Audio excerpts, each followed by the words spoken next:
ভাইজান আমার, বন্ধুগণ আমার, এক নাম্বার হলো সবর, দুই নাম্বার হলো নামাজ।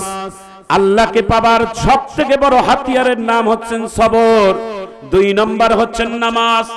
যখন বিপদ পড়বেন ধৈর্য ধারণ করবেন, সবর করবেন, আল্লাহ তাআলা সবরকারীদের সঙ্গে আল্লাহ তাআলা থাকবেন। কোরআনের ব্যাখ্যা। ও মুসলমান ভাইয়েরা, এই জন্য বিপদের মধ্যে সব সময় ধৈর্য ধারণ করা, পূর্ণ আস্থা রাখা একজনের প্রতি, যে আমার আল্লাহ একজন আছে, আমাকেই তিনি ব্যবস্থা করবেন। প্রিয় নবী মুহাম্মদুর রাসূলুল্লাহ বলেন না সাল্লাল্লাহু আলাইহি ওয়াসাল্লাম, হিজরতের দিন আল্লাহর নবীকে মক্কার মানুষেরা আল্লাহ রাসূলকে ঘরকে ঘেরাও করে ফেলছে, নবীকে হত্যা করে ফেলবে, নবীকে মেরে ফেলবে। নবীর কেউ নাই, নবীর বংশধরের মানুষেরা হাতিয়ার ধরেছে আল্লাহর নবীকে মারার জন্য। নবীর রক্তের লোকেরাই হাতিয়ার ধরেছে নবীকে মারার জন্য। এরে মুসলমান ভাইরা, আল্লাহর নবীকে যারা ঘর ছাড়া করেছেন, যারা বাড়ি ছাড়া করেছেন, যারা বেজ্জত করেছেন, তারা কিন্তু দূরের নয়, তারা কিন্তু নবীর রক্তের মানুষেরাই। একটু জোরে বলুন ঠিক কিনা? আল্লাহর নবীকে যারা কষ্ট দিয়েছেন বেশি, তারা কিন্তু দূরের নয়, নবীর কাছের লোকেরাই তো আমার নবীকে কষ্ট দিয়েছেন। নবীর পাঞ্জাবির কলার চিপে ধরেছেন উতবা সাহেবা, নবীর চাচি আবু লাহাবের স্ত্রী কলার ধরেছেন। কেউ না, মা মারা গেলে চাচিটা একটু মায়ের সমতুল্য হয়ে যায়, এই মায়ে কিন্তু কষ্ট দিয়েছেন। আবু লাহাবের স্ত্রী পাথর উঠিয়েছেন নবীর মাথায় মারবে, কাপড় শাড়ির কাপড় উন্নাটা কোষার মধ্যে পেঁচাচ্ছেন, কোমরে পেঁচাচ্ছেন। বলে কেন? বলে আব্দুল্লাহর ছেলে মুহাম্মদের কত বুকের পাটা আমি দেখতে চাই। ভাইজান আমার, বন্ধুগণ আমার, দিলটাকে নরম করে দিবেন বাবা। প্রিয় নবী মুহাম্মদুর রাসূলুল্লাহ সাল্লাল্লাহু আলাইহি ওয়াসাল্লাম ভেঙ্গে পড়েন নাই। মুহাম্মদুর রাসূলুল্লাহ সাল্লাল্লাহু আলাইহি ওয়াসাল্লামকে আল্লাহ সান্ত্বনা দিয়েছেন, হাবিব মক্কায় থাকার দরকার নাই, সেজে রেডি হয়ে যান। আপনার একটা বন্ধু আমি মক্কার সামনে রেডি করে রেখেছি, সেই বন্ধুটা নির্বাচিত আমি আল্লাহ করে রেখেছি, সেই বন্ধুটা আপনারও বন্ধু, আমি আল্লাহরও প্রিয় বান্দা, নাম তার হযরতে আবু বকর। আবু বকরকে নিয়ে মদিনার পথে রওনা দেন। এই মক্কা থেকে আপনাকে লাঞ্ছিত করে যারা বিদায় করলো, আপনি একটু সবর করেন, এই মক্কার বিজয়ের মালা আমি রহমাতুল লিল আলামিনকে তাড়াতাড়ি গলায় পরিয়ে দেব।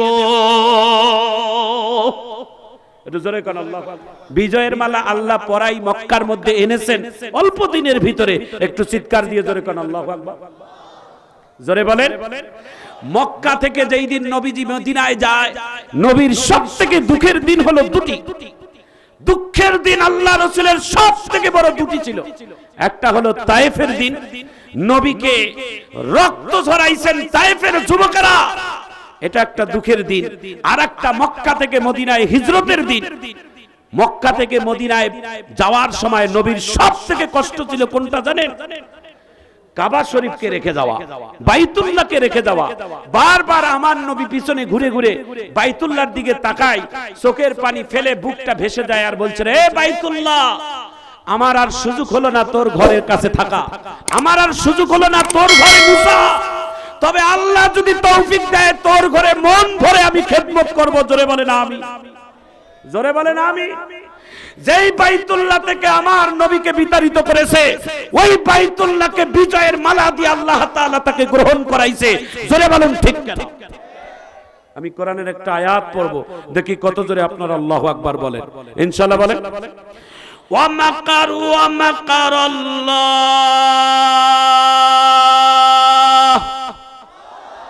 আওয়াজ তুলে বলবে, ওয়াল্লাহু খায়রুল মাকিরিন।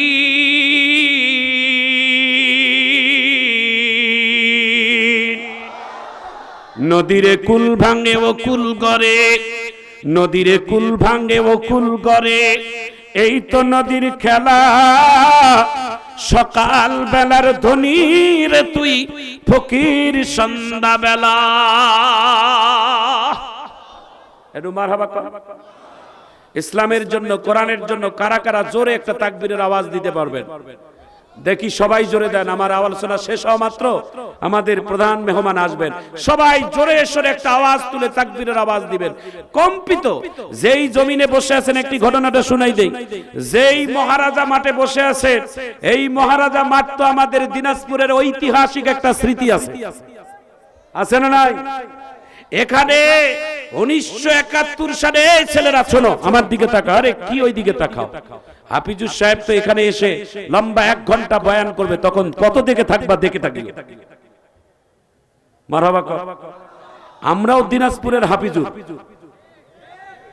কি কি আল্লাহ তাআলা আমাদেরকেও দেশের বিভিন্ন জেলায় ঘুরায়, তো সুতরাং তোমরা ওইদিকে কি দেখো রে? আমরাও দিনাজপুরের হাফিজুর। মারহাবা বলেন। বাড়ির গরুর খোলার ঘাস কম খায় না? হ্যাঁ, আলহামদুলিল্লাহ। হারুন সাহেব কই? এরশাদ ভাই আসো। এগুলো এদের বাংলাদেশের অন্যতম ইসলামিক আলোচক, এদেরও শিডিউল পাওয়া বড় মুশকিল। একটু মারহাবা কর।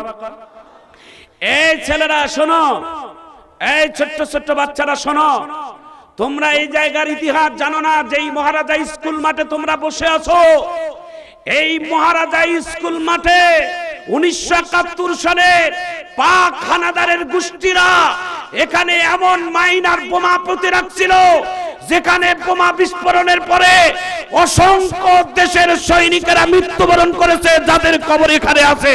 চিৎকার দিয়ে চলে বলেন মারহাবা। এটা সেই মহারাজা।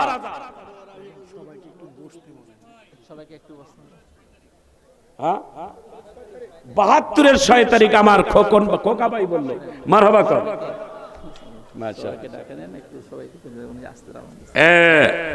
প্রিয় ভাই, আপনারা যদি না বসেন, বাগান যদি সুন্দর না হয়, বাগানটাকে, এটা তো একটা বাগান তাই না? আপনারা কেন দাঁড়িয়ে আছেন?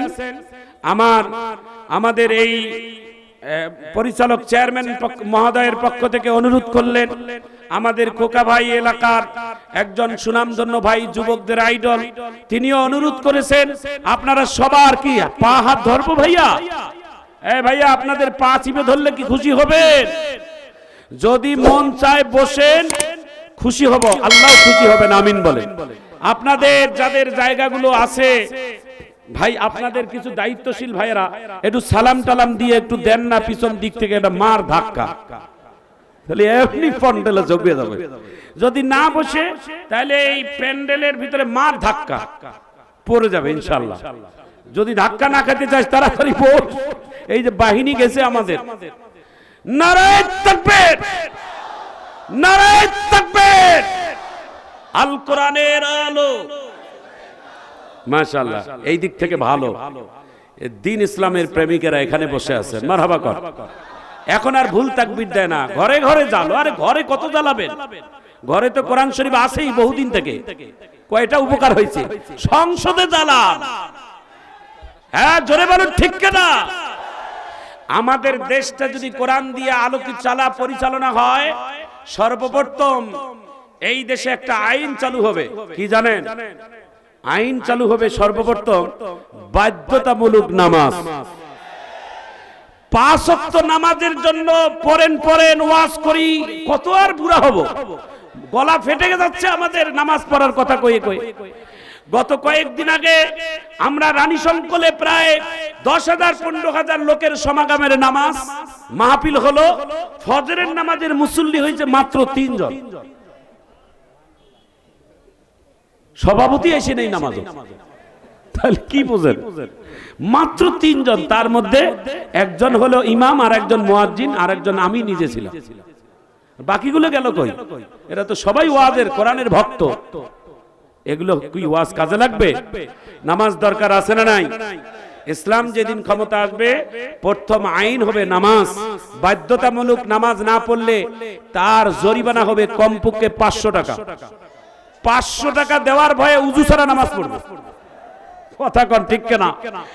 উযু করলে যদি তাকবীর না পাই, যদি 250 টাকা জরিমানা হয়, বিনা উযুতে নামাজ পড়বে। কথা কর ঠিক কিনা? আল্লাহ যেন আমাদের সবাইকে কোরআন বুঝার তৌফিক দান করেন, আমিন বলেন।